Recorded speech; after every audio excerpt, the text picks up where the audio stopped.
اور سامنے آہل کو دروازے سے ٹیک لگائے کھڑا دیکھ وہ ہڑبڑا کر بستر سے اتری۔ وہ دروازہ لاک کر کے مڑا اور سامنے اسے دوپٹے سے بے نیاز بال کھولے لیٹے دیکھ اس کی آنکھوں کی چمک بڑھ گئی۔ اس کے بستر سے اٹھنے پر اس کے سڈول وجود کی رعنائیاں دیکھ کر اس کی آنکھوں میں خمار اترا۔ وہ قدم قدم چلتا اس کی طرف بڑھا۔ وہ آنکھوں میں خوف سجائے اس کے بڑھنے پر دیوار سے جا لگی۔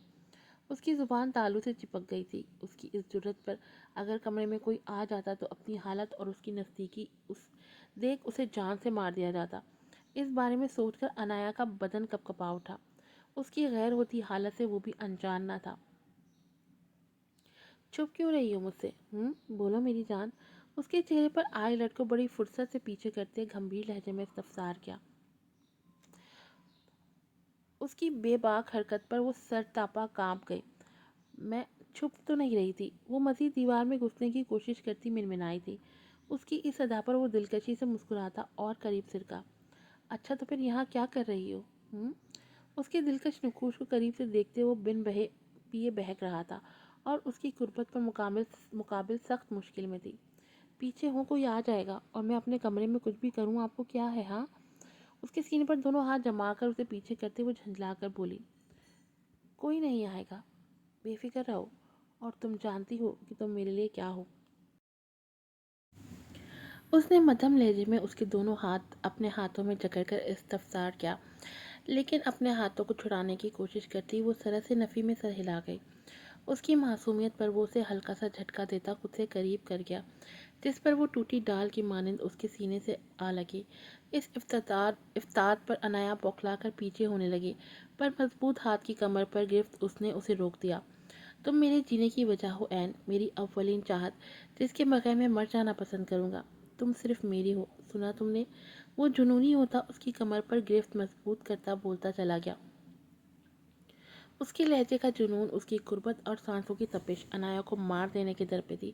وہ بے بس ہوتی رونے لگی۔ اس کے رونے پر وہ لب بھینچ کر اسے دیکھنے لگا۔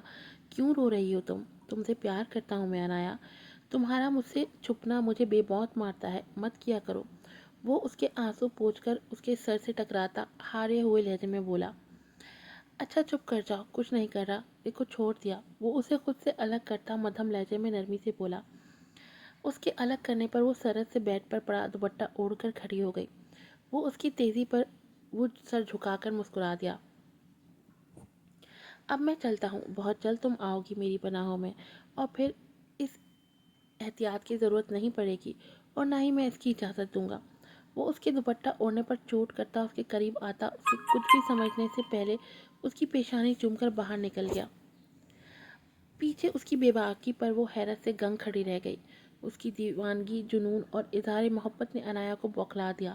وہ اپنے اور اذلان کے رشتے کی بابت سوچتے پسینے میں شرابور ہوئی بیڈ پر ڈہ گئی۔ کہا تھا تو ہیں، شرٹ صاف کرنے گیا تھا یا کچھ اور؟ ہال میں پہنچتے ہی اس کا سامنا زیغم اور اذلان کی مشکوک نظروں سے ہوا۔ اذلان کے سوال پر وہ ہڑبڑا گیا۔ کال آ گئی تھی اس لیے رک گیا، اور اب میں کیا اپنے پل پل کی رپورٹ تمہیں دوں سالے؟ بات کرتے کرتے وہ آخر میں چلایا اور انہیں دھکا دیتا آگے بڑھ گیا۔ پیچھے وہ اس کے اس بےہودہ پر وہ ایک دوسرے کا منہ دیکھ کر رہ گئے۔ ضرور یہ کمینہ کچھ چھپا رہا ہے، پتہ کرنا پڑے گا۔ اس کی پشت دیکھتے اذلان پرسوچ انداز میں بولا، جس پر زیغم نے بھی اس کی تائید کی۔ ہاں میرے بھائی، دال میں ضرور کچھ کالا ہے۔ وہ بھی مدھم سرگوشی کرتا اس کے ساتھ لاؤنج میں چلا آیا، جہاں وہ ادیان سے باتوں میں لگا تھا، جو شاید ابھی آفس سے آیا تھا۔ کیسے ہو بڈی؟ تم تو عید کا چاند ہو گئے ہو۔ زیغم نے پاس آتے لطیف سا اس پر طنز کیا، جسے سن کر وہ مدھم سا مسکرایا۔ کہاں جانا ہے؟ اب تمہاری طرح فارغ تو نہیں ہوتا نا؟ وہ بھی جوامن طنز سے بولا، جس پر اذلان داس پیچھتے گویا ہوا۔ اب ہم تمہاری طرح آدم بیزار تو ہونے سے رہے، کافی اچھا ذوق رکھتے ہیں۔ تم سے کس نے کہہ دیا کہ میں آدم بیزار ہوں؟ اب ذوق تمہارے سامنے تو دکھانے سے رہا، وہ صرف ایک کے لیے مخصوص ہوگا۔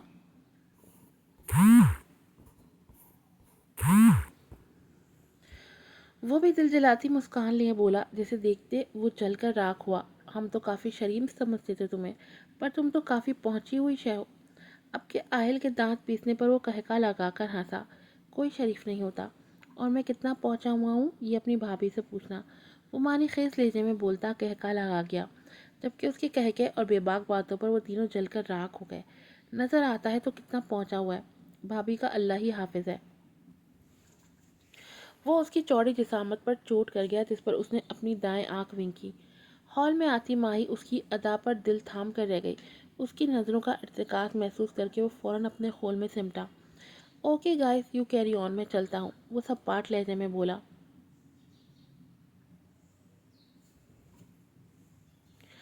ہم گھومنے جا رہے ہیں، ساتھ چلتے تو کافی مزہ آتا۔ بیگم نے اسے ساتھ چلنے کی آفر کی جو وہ خوبصورتی سے ٹال گیا۔ آئی ایم ٹائرڈ، تم لوگ جاؤ پھر کبھی، وہ کہتا اندر بڑھ گیا اور پیچھے اس کے عجیب و غریب رویے پر وہ شانے اچکا کر رہ گئے۔ وہ جانتے تھے اس کے مزاج کو جو پل میں تولا اور پل میں ماچا تھا۔ گڑیا کیا بات ہے، انایا نہیں جا رہی کیا؟ اسے اکیلا آتے دیکھ اسلان نے پوچھا، جس پر وہ نفی میں سر ہلا گئی۔ اچھا چھوڑو چلتے ہیں، کافی ٹائم ہو گیا، وہ بولتا ہوا باہر نکلا۔ اس کے پیچھے ماہی اور زیگم بھی تھے۔ ان کے پیچھے آہل انایا کو سوچتا نکلا، جو وہ کر آیا تھا مشکل سے اب وہ اس کا سامنا کرتی۔ اس کا ہوائیاں اڑتا چہرہ یاد کر کے وہ ایک دفعہ پھر مسکرا دیا۔ آج کی ایپیسوڈ یہیں پر ختم ہوتی ہے، پھر ملوں گی آپ لوگوں سے نئی ایپیسوڈ کے ساتھ۔ السلام علیکم۔